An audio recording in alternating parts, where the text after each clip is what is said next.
रायबरेली में विजय यात्रा के दौरान अखिलेश यादव ने बीजेपी को सख्त तनकीद का निशाना बनाया। उन्होंने कहा कि बीजेपी ने यूपी की आवाम को दिक्कत, किल्लत और जिल्लत के सिवा कुछ नहीं दिया। साथ ही उन्होंने ये भी कहा कि झूठ के फूल में खुशबू नहीं बची है। भारतीय जनता पार्टी ने जनता को दिक्कत, किल्लत और जिल्लत के अलावा कुछ नहीं दिया है।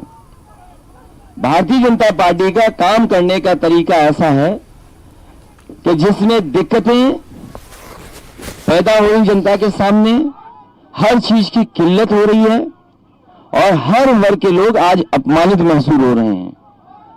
भारतीय जनता पार्टी का पिछले का 4.5 साल का कार्यकाल, जो लगभग 5 साल पूरे होने जा रहा है, हर वर्ग के लोगों को निराश किया है। किसान की आय दोगुनी नहीं हुई। आज किसान को खाद के लिए लाइन में लगना पड़ रहा है। डीएपी नहीं है, यूरिया नहीं है। अगर धान उसने पैदा कर लिया तो धान की कीमत नहीं है। सरसों आ रही है, बाजार में सरसों का तेल महंगा हो गया।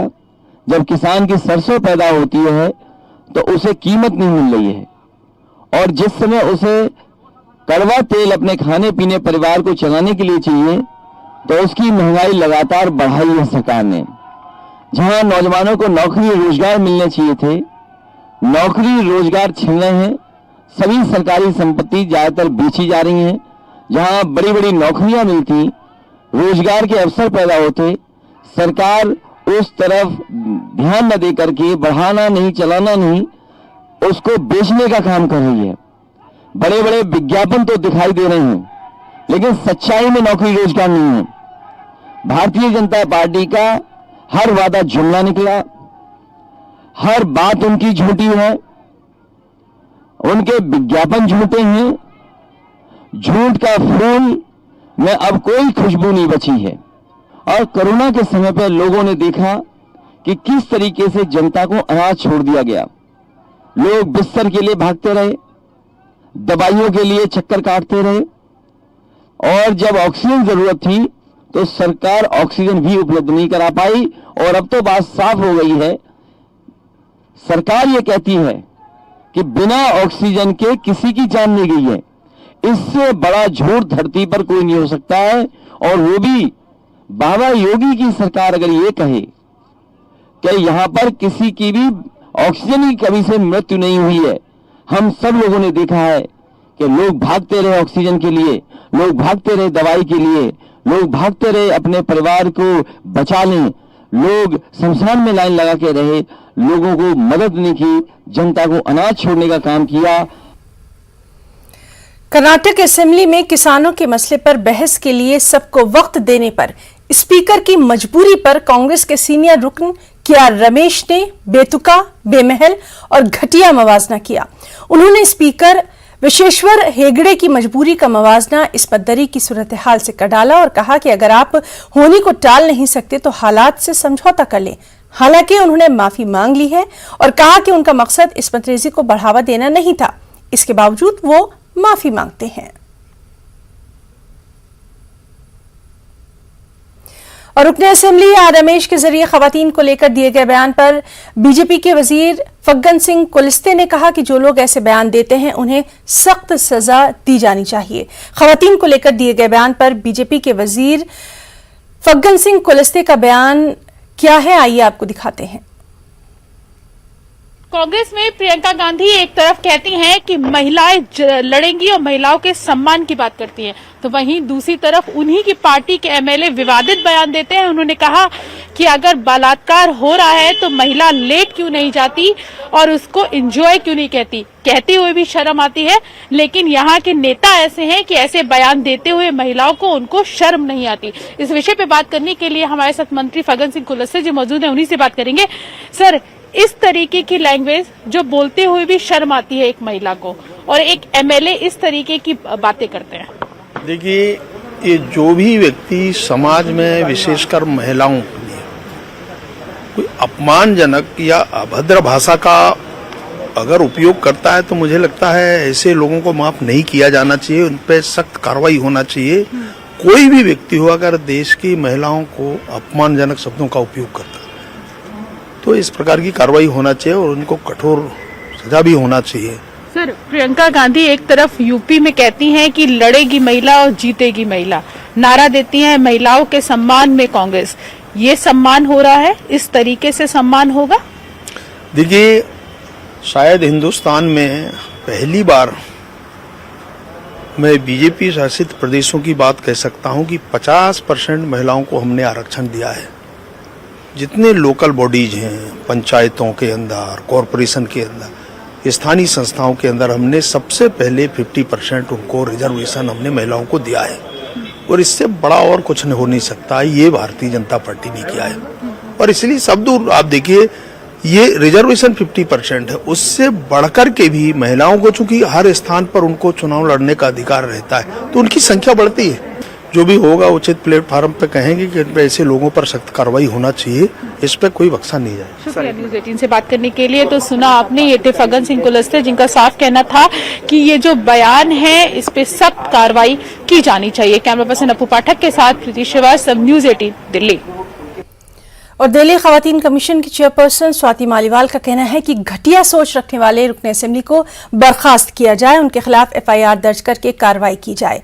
वहीं सतही जहनियत रखने वाले कांग्रेस रुकन असेंबली के बयान पर रुकन पार्लियामान जया बच्चन ने भी अपने सख्त रद्द-ए-अमल का इजहार किया। उनका कहना है कि इस तरह के लोगों को सख्त सजा होनी चाहिए। कर्नाटका की एक MLA की मैंने टिप्पणी सुनी। उन्होंने बहुत हंसते हुए कहा है कि जब रेप हो रहा हो तो लेट जाना चाहिए और उसके मजे लेने चाहिए। जिस देश में हर दिन कई महिलाओं और बच्चियों के साथ बलात्कार होता है, जिसमें कई महिलाओं और बच्चियों, सैकड़ों महिलाओं और बच्चियों की जिंदगी जा चुकी है रेप के कारण, उस देश के कुछ नेता इतनी विकृत, घटिया और शर्मनाक सोच रखते हैं। मैं कर्नाटका सरकार से अपील करती हूं कि इस MLA के ऊपर तुरंत FIR दर्ज की जाए, तुरंत इसको अरेस्ट किया जाए, इसकी विधानसभा से सदस्यता रद्द की जाए और इसकी जितनी भी VIP सिक्योरिटी इसको और इसके परिवार को मिली हुई है वो सब छीन ली जाए। इस आदमी की सोच बिल्कुल एक बलात्कारी की सोच के जैसे है और इसे कोई हक नहीं बनता कि वो देश में विधानसभा में जाके बैठे। मैं तो आज से नहीं, कब से चिल्ला रही हूँ। मैं तो I am waiting for the government to take actions against people who behave or do such things and at least answer all our problems, all these problems that we keep bringing onto the floor. We haven't yet received any concrete action from the government.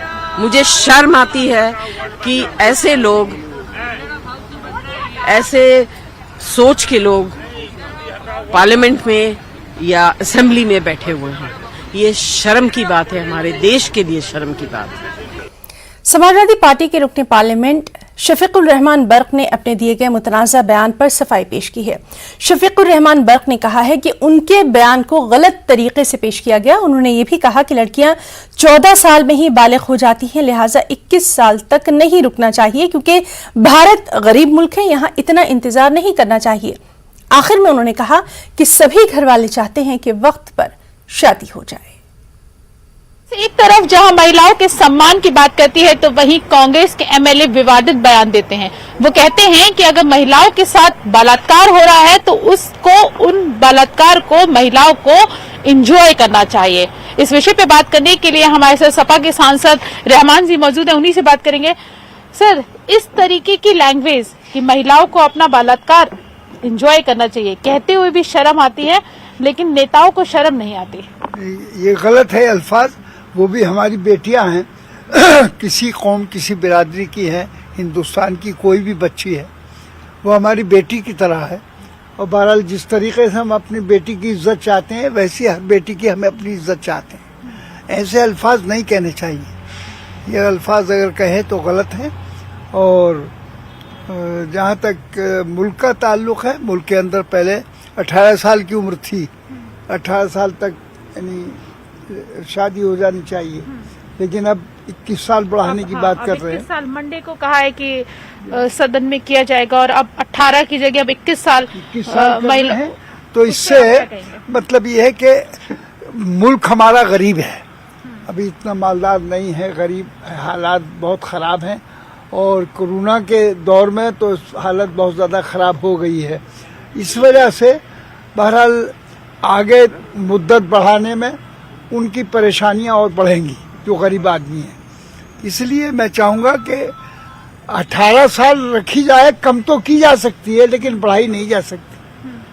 Sir क्यों बढ़ाई नहीं जा सकती है? क्योंकि 21 साल जो है महिलाएं अपने पैरों पे निर्भर हो सकेंगी, तो 21 साल आपके हिसाब से क्यों नहीं होनी चाहिए? 21 साल ये है कि हमारे गांवों में ज्यादा इंसान गांवों के अंदर रहते हैं, वो अपनी बेटियों की शादी जल्दी करना चाहते हैं, गरीब गुर्बत की वजह से कि चाहते हैं कि भाई जल्दी हम अपने फरीजे से फारिग हो जाए और कोशिश करके वो 18 साल से पहले ही कर देना चाहते हैं और उससे 14 साल तक बच्चियां बालिग हो जाती हैं।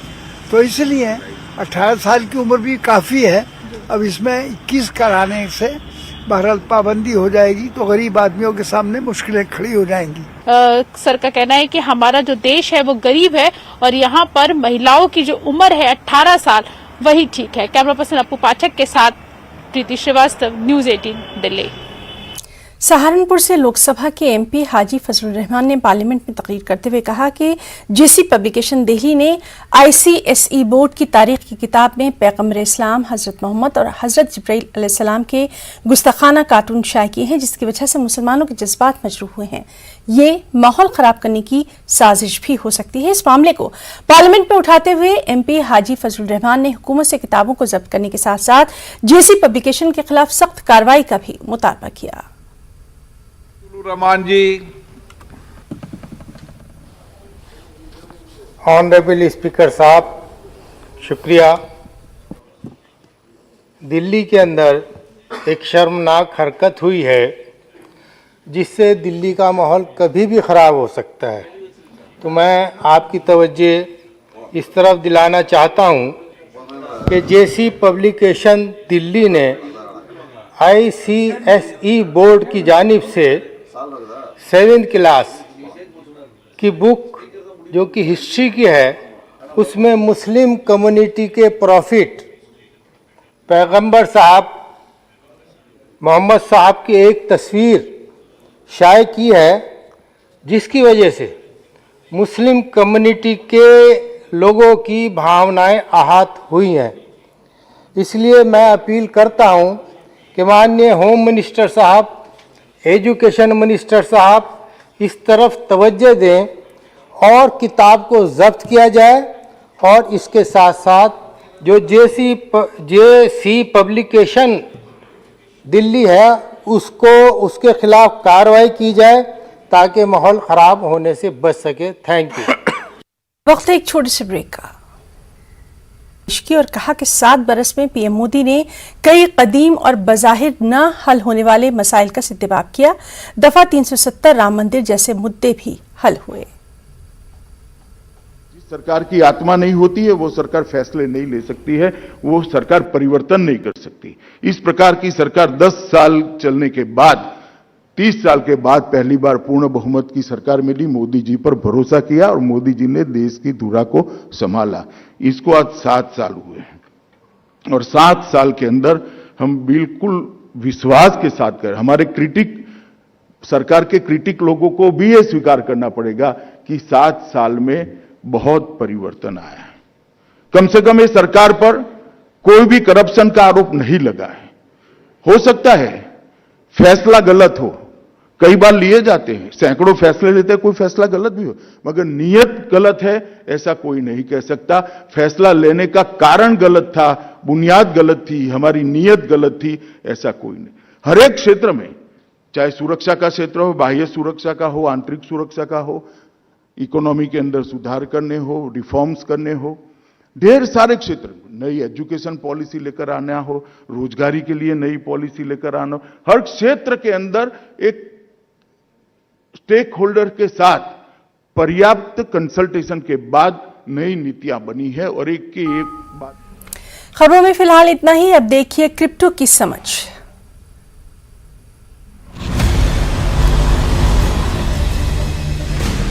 ज़ेड-पे and News 18 network present crypto की समझ। नमस्कार, आइए इस एपिसोड में क्रिप्टो से जुड़ी कुछ अहम खबरों पर नजर डालते हैं। लंबे समय से जिस एथेरियम 2 का इंतजार था वो अब लगभग तैयार हो गया है। एथेरियम के को फाउंडर वितनिक बट्री ने सोमवार को इस लैंडमार्क अपग्रेड को हासिल करने के लिए एंड गेम रोड मैप की रूपरेखा साझा की। माना जा रहा है कि इस अपग्रेड से एथेरियम ज्यादा सिक्योर और सस्टेनेबल होगा। 27 वर्षीय बट्री ने एथेरियम 2 के ब्लॉक उत्पादन से जुड़े सभी पहलुओं का हल ढूंढ लिया। हालांकि उन्होंने सेंट्रलाइज्ड ब्लॉक प्रोडक्शन के मुद्दे को संबोधित नहीं किया क्योंकि नेटवर्क स्केलेबिलिटी की दिशा में काम करता है। उन्होंने एक ऐसी व्यवस्था को लागू करने की बात भी कही जो कम संसाधनों पर आधारित हो और जिससे यूजर्स खुद ही बड़े सस्ते दामों पर ब्लॉक वैलिडिटी की जांच कर सके। लेटेस्ट ब्लॉकचेन डेटा के अनुसार मई में चीन ने माइनर्स पर जो कार्रवाई की उससे आखिरकार अब वैश्विक बिटकॉइन माइनिंग हैश रेट उभर गया है। बिटकॉइन माइनिंग पर प्रतिबंध से ठीक पहले इसकी टोटल हैश रेट प्रति सेकंड रिकॉर्ड 180.666 मिनट के आसपास थी। फिर चीन ने माइनिंग को अनप्लग करने और विदेश जाने, ऑपरेशन बंद करने या भूमिगत होने के बाद ये रेट जल्द ही गिर गए। इनमें से कुछ माइनर्स रसिया और कजाकिस्तान शिफ्ट हो गए, जिसकी वजह से ये दो देश बिटकॉइन माइनिंग ऑपरेशन में वर्ल्ड्स नंबर 1 और नंबर 2 बन गए। कई बिटकॉइन माइनर्स यूएस चले गए और अमेरिका भी टॉप 3 माइनिंग डेस्टिनेशन में शामिल हो गया। हालांकि शुक्रवार को ब्लॉकचेन ने जो जानकारी दी कि pre ban total hash rate अब पूरी तरह से उभर गया। 181.774 मिनट के साथ उसने स्प्रिंग लेवल्स को भी पार कर लिया। नए ग्लोबल रिसर्च में पाया गया कि लगभग 40% क्रिप्टो ओनर्स प्राइमरी बैंक से ऐसे बैंकों में स्विच हो सकते हैं जो क्रिप्टो प्रोडक्ट ऑफर करते हो। इसी बात को ध्यान में रखते हुए वीजा ने ग्लोबल क्रिप्टो एडवाइजरी प्रैक्टिस शुरू करने की घोषणा की, जो वीजा कंसल्टिंग और एनालिटिक्स के तहत डिजाइन किया गया, जिससे क्लाइंट्स और पार्टनर्स को अपनी क्रिप्टो जर्नी को आगे बढ़ाने में मदद मिलेगी। ऐसे फाइनेंशियल इंस्टीट्यूशन जो क्रिप्टो पेशकश के साथ ग्राहकों को आकर्षित करने या बनाए रखने के लिए उत्सुक है या फिर एनएफटीज में डील करने को लेकर रिटेलर्स या सेंट्रल बैंक को डिजिटल करेंसी एक्सप्लोर करना चाहते हैं, इन सब के लिए क्रिप्टो इकोसिस्टम को समझना सबसे पहले जरूरी है। 60 से अधिक क्रिप्टो प्लेटफॉर्म्स पर काम कर वीजा के कंसल्टेंट्स और प्रोडक्ट्स एक्सपर्ट्स बखूबी जानते हैं कि कैसे क्रिप्टो अपॉर्चुनिटीज को एक्सप्लोर करने में वो फाइनेंशियल इंस्टीट्यूट्स की मदद ले सकते हैं। वीजा कंसल्टिंग और एनालिटिक्स के ग्लोबल हेड कार्ल रटस्टीन ने कहा कि पिछले साल के तुलना में क्लाइंट्स माइंडसेट में इस बार काफी बदलाव देखा जा रहा है। अब क्लाइंट क्रिप्टो को एक्सप्लोर और एक्सपेरिमेंट करने के साथ साथ स्ट्रेटजी और प्रोडक्ट रोड मैप बनाने की दिशा में आगे आ रहे हैं। इंटरनेशनल मॉनेटरी फंड यानी आईएमएफ ने कहा कि क्रिप्टो इंडस्ट्री में ऐसे ग्लोबल रेगुलेशन की जरूरत है जो कॉम्प्रिहेंसिव, कंसिस्टेंट और कोऑर्डिनेटेड हो। दरअसल दुनिया के अलग अलग फाइनेंस बॉडीज ने इस बात पर चिंता जताई कि कहीं बढ़ते क्रिप्टो सेक्टर में डिजिटल एसेट्स की वजह से सिस्टमैटिक फाइनेंशियल सस्टेनेबिलिटी रिस्क ना बढ़ जाए। इसी के चलते आईएमएफ ने ये बात कही। साथ ही ये भी कहा कि क्रिप्टो एसेट प्रोडक्ट्स और एप्लीकेशन के लिए एक सक्षम वातावरण की जरूरत भी है। अपने ब्लॉग पोस्ट में आईएमएफ ने लिखा कि इसके लिए देशों को अपने क्रिप्टो सर्विस प्रोवाइडर्स जैसे एक्सचेंजर्स या फिर P2P प्रोवाइडर्स को ऑथराइज करना होगा। आईएमएफ ने अपने उभरते बाजार और विकासशील देशों में संबंधित क्रिप्टोआइजेशन पर भी चिंता जताई, जहां क्रिप्टो करेंसीज नियमों और प्रतिबंधों को दरकिनार कर घरेलू मुद्रा की जगह ले सकती है। आईएमएफ ने यह भी सिफारिश की कि क्रिप्टो के संपर्क में आने वाले वित्तीय संस्थानों को जोखिम की सीमा, इन्वेस्टर और सस्टेनेबिलिटी और रिस्क असेसमेंट जैसी बातों का भी ध्यान रखना होगा। क्रिप्टो से जुड़ी खास खबरों में इतना ही। अगली बार क्रिप्टो करेंसी से जुड़ी कुछ और रोचक खबरें आपके लिए लेकर आऊंगी। तब तक के लिए नमस्कार।